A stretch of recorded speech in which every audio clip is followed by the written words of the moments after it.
I have been a birthday entertainer since 2013.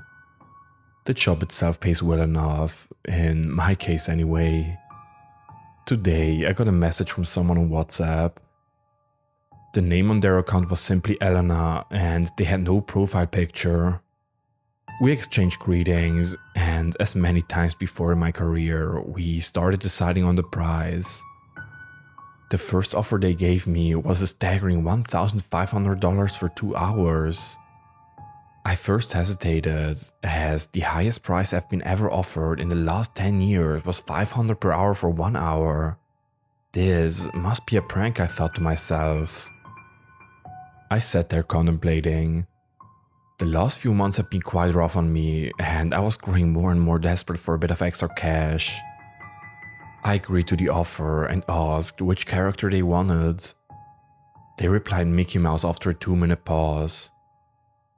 We agreed to meet on Friday at 2 o'clock in the afternoon. They sent me the location and it was a 2-hour drive from my house. I sighed, and for a second I just really hoped it wasn't a stupid joke and that I wouldn't end up in the middle of the desert or something. But then the number 1,500 flew back into my mind and I decided to start getting ready for the trip there. Friday was tomorrow. As I started up my Honda Civic, I opened the navigator app on my phone, typed in the address and slowly rolled out of the driveway. After 1 hour and 30 minutes of driving, I realized that I was driving to a quite isolated place. There were hardly any cars on the streets, and a lot of the houses were abandoned seemingly for decades. I was starting to doubt the offer more and more with each second. As I drove up to my final destination, I was as doubtful as ever. It looked like a half-abandoned house, the only house on the street. Well, at least it's not an empty patch of deserted land, I tried to reassure myself, failing miserably. I got out of the car and started walking towards the house. I walked up to the door and knocked once, twice and thrice, but no one answered. I tried the doorbell, but it didn't ring. I knocked even harder, but there was no answer again. I rolled my eyes and called the woman with my phone. The voice I heard was not what I was expecting. It was the voice of an old woman. It seemed she was 70 or even more by the fragileness of her voice. "Hello?" she said in a heartwarming sweet voice. I stammered with my answer for a second, not expecting the woman to be elderly. Hello, is this Elena?" I patiently waited for the woman to answer.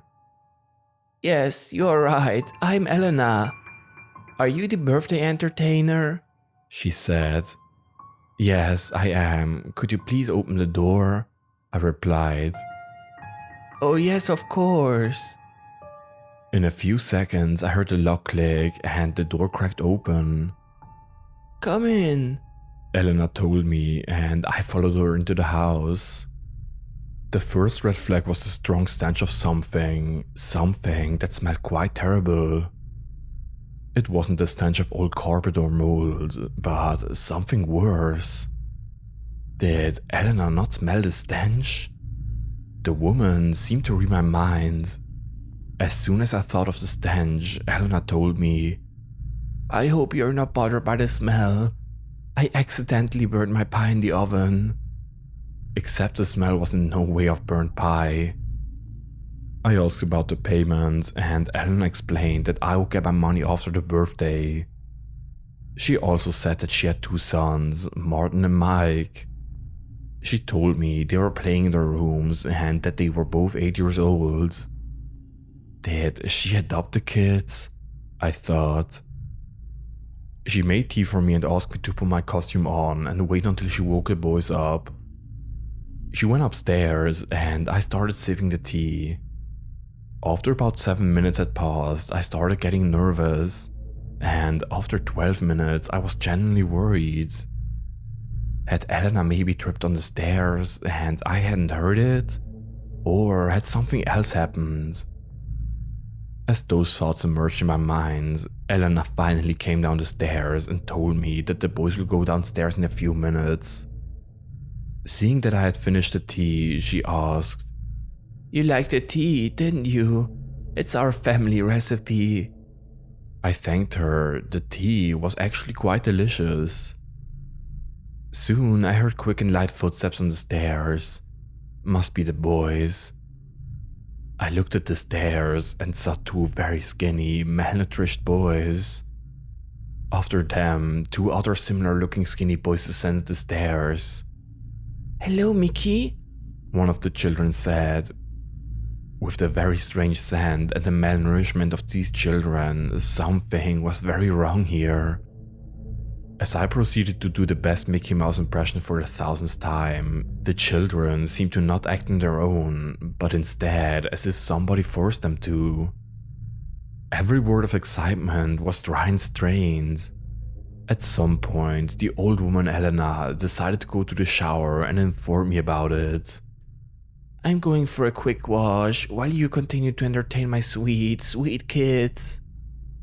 As soon as I and the children heard the sound of the door shutting, they started frantically saying things to me like, "Help us please," and "We don't want to be here anymore."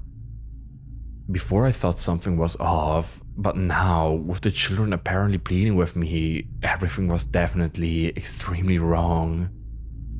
I asked the children to slow down and explain everything. One of the kids came forward. He was the skinniest of them all.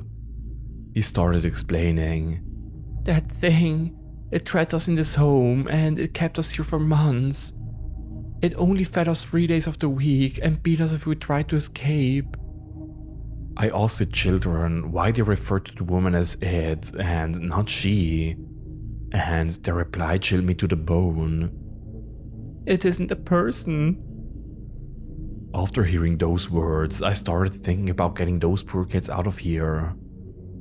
The first idea was to try the front and back doors, but before I even got the chance to try, the children said the door were always locked.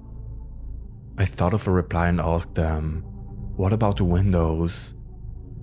They replied similarly as before, "Windows are always locked too." I tried to search for the keys, opening every drawer as silently as I could. I took a knife from the kitchen and soon found 2 newspapers in the living room cabinets.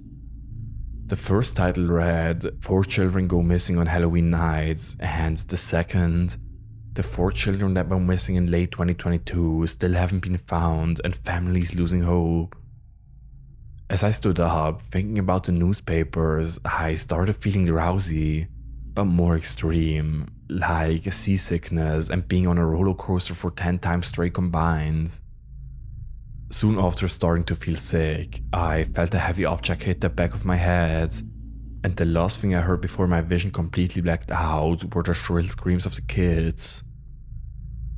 I woke up tied to a pole with a very tight rope, so tight that my arms felt numb and dull. I was in what appeared to be a basement. Here, that wretched smell was the strongest. It attacked my nostrils almost immediately after opening my eyes. Almost everything was covered in webs, and it was very dark. After struggling against the rope for 10 minutes, I was covered in sweat and realized that there was no way to get out of here. I fell asleep after about 2 hours. The sound that woke me up were sounds of screams, then crying, then steps. Someone was coming down here. I played dead and soon heard the door to the basement opening. I heard the kids crying and mumbling, "I'm sorry, I'm so sorry." And then the door slammed shut. I realized the kids were alone and opened my eyes. The kids seemed happy that I was down there with them, and they started explaining that the thing would trap them in here for days without food. One of the kids said, "When the thing hit you with the baseball bat, the knife you took fell out of your hand, and when the thing turned around, we quickly picked it up from the floor." I quickly asked them to carefully cut the rope that kept me tied up to the pole, and after a few minutes of the kids cutting the rope carefully with their fragile hands, it gave away and a rush of blood streamed to my cold hands. With me now freed, we started thinking of what to do. I can't stay here for long. Elena, or rather Ed, as the kids called her, will hopefully kill me, if not something much worse. The kids told me there was a hatch that led to the bathroom in the first floor, and that they used it only if they had to go to the bathroom, or if it was needed to get out for food and drinks. The kids gave me the knife and wished me good luck. I climbed the ladder, opened the hatch, and I was in the bathroom. As I quietly listened for the thing, I realized that there was no sound except my breathing. I figured it had gone upstairs, and I very quietly opened the door, knife in hand. I looked around and thought that this was my chance to search for the keys. I searched downstairs, but the keys were nowhere to be found. I convinced myself that the only way out of there was with the keys, so I decided to search upstairs. I scoured every drawer and cabinet, until finally finding the keys in an upstairs room. I breathed a sigh in my mind and silently sprinted downstairs into the bathroom. I opened the hatch on the floor and quickly descended the ladder. I explained my plan to the kids and we got ready to get out of this hell on earth. We climbed up the ladder, hardly fitting in the small bathroom, listening for the thing. It seemed to pass the bathroom and go to the basement door. Now is our chance, I thought to myself. I whispered for the kids to get ready, slowly opened the door and slipped out, running for the front door. I only had one key and I hoped sincerely that it fit the lock. And to my horror, it didn't. The thing must have heard me trying to open the lock, and fast, loud, heavy, and definitely not made by an elderly person footsteps sounded in the air. I exchanged brief glances with the children and we ran back to the door. I only ran for half a second when I felt a blunt force in my side. I flew into the wall beside me and had a brief glimpse of the apparent thing. It was not the sweet elderly woman. Her body was elongated and stretched, her skin torn in some parts. My heart skipped a beat when it reached to grab me, but I thrust the knife into his chest. It produced the loudest sound I've ever heard. It was a mixture of a bear's roar and an injured antelope's cry. The sound left my ears ringing and I ran towards the door, jamming the key in. I don't know how to describe the feeling of euphoria when the lock clicked. The kids ran outside and I followed closely. The thing tripped on the steps as I opened the door of my car. I jammed the keys in with such force I almost broke my hand. I started up the car and floored it, tires screeching. We drove back to my home. I gave the kids some food and called the police, telling them about how I found the missing kids and so on. The day they investigated, I told them the location of the house and they told me something strange. The house was apparently abandoned for 7 years. They explored the house and found 3 bloody rags and an old woman's decomposing corpse. And they said that they had identified her. Her name was Elena. They had also said that the parents of all of the children had been found dead in their homes over the past year. All of the deaths were caused by blunt trauma.